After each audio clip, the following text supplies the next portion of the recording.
This accident happened 1964, November 24th, at Dugway Proving Ground. And we were there for artillery training. And we had an explosion about 9 o'clock in the morning. And when the round exploded, I turned to run. And I realized at that point that my leg was off. And the next thing I can remember, that I saw Royce running toward me.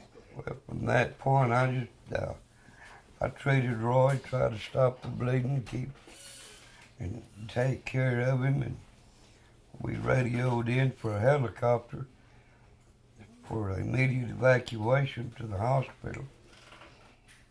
And we flew him into the emergency room. He was treated there, and then further evacuated to Holy Cross Hospital in Salt Lake City. And I never saw Roy or heard from him, couldn't find him from the time he left the emergency room in Dugway until I met him in Shreveport. I caught myself up in the mountains in Vietnam the other night thinking, I wonder what old Roy's doing now.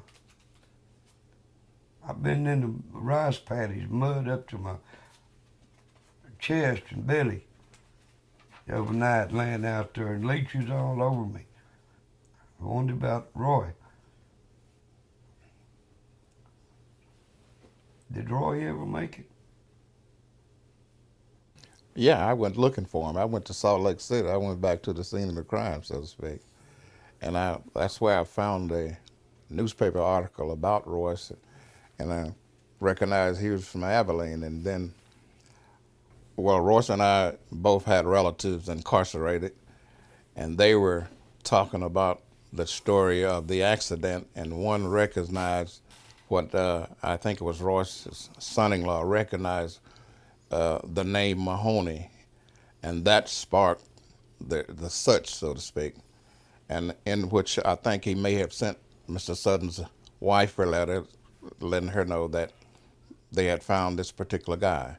And in turn, she contacted a cousin of mine in Dallas.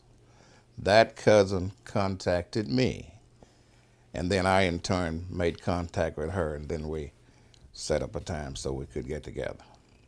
I've always thought about Royce, the guy who saved me, but the point was I couldn't find him. And if we probably didn't have these two people in common, then perhaps we would have never gotten together.